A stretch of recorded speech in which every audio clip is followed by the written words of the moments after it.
Hello, I'm Natasha from McElwain Estate Agents. As a little girl, my father and I used to go to this beautiful Italian restaurant, and I remember them making fresh pasta and the beautiful tomatoes and the sauces that they used to use. Today, I'm at one of my favourite restaurants, Fratelli Roma, in the historical town of Maitland. And we have the opportunity to talk to Dan, the owner, about his life at one of Maitland's beautiful restaurants.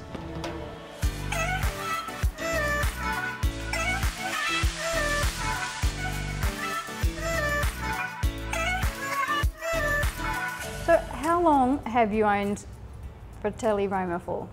Well, me and Christine bought the building in 2007 in October.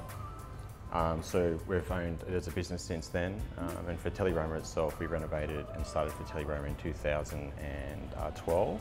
So 7 years is what it is today, and 13 years in total in business in Maitland. It's cost a lot of money and a lot of time to restore the building. Yep. There were some fundamental issues that we couldn't fix for ages just because we were broke. So it used to rain and water would come through all 3 floors. And what you see today is just, it really is a culmination of 13 years. It's like, it took a long time, and I think that makes it all the more rewarding because we've really had to have worked for it, and I know the building is really symbolic of that. Restoring it and bringing it back has been like a really personal thing. I've done so much of the work myself, Christine and myself, and Fratelli Roma just isn't a restaurant, it's like my home for my family. It's a gathering place for my friends and family and people in town. Pippa sort of like knows the people here, and that's part of like her kind of thing, and I know the community itself, it's very lovely, and that's why I put the specials board on as well. We're always using stuff from around town, local stuff from product. I work really closely with my fish suppliers and local suppliers like Redgate Farm out of Seam.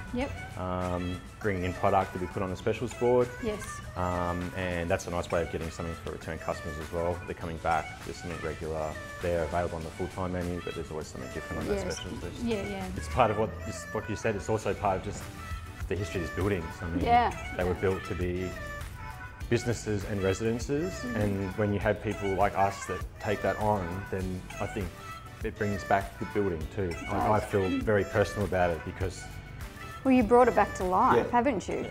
And there was somebody quite significant for Maitland that owned it as well, wasn't it? Like that really was, heavily involved in the community. Yeah, it was 1867 was the building time, which makes it actually one of the, it's a very old building, even for the hunter, and it's really symbolic of that era. It was built by Eric Morris, who was a really successful business entrepreneur in Maitland. I know when we did a lot of that work, in particular scaffold work, I think it's just because, when you're up there, you think, the last time someone was probably up here was when the guys were building it. And you think it was 1867, so the guys that built this place built it with they put wood up and then scaled the outside of the building. And so when you're up there painting a chimney or looking at it, you just really appreciate the workmanship and the time. People built this place not to last 50 years. They built it to be lifetime. A monument. Yeah, that's right. When you take something like that on, it becomes very personal. To us, the building is like our family. Absolutely, it is. It's just part of what makes us we live and breathe the place, and it's really yeah. So tell me, what are your opening hours? Well, we do dinner Tuesday through Saturday from 5:30, and then we do lunch and dinner on the Wednesday through Saturday. Lunch we open from 12 to 3. It's lovely to think of people coming here that they've seen the city and then maybe exploring some other parts of it as well. And I know myself is something I'm very passionate about. So hopefully, come for lunch. Yeah, definitely. Definitely.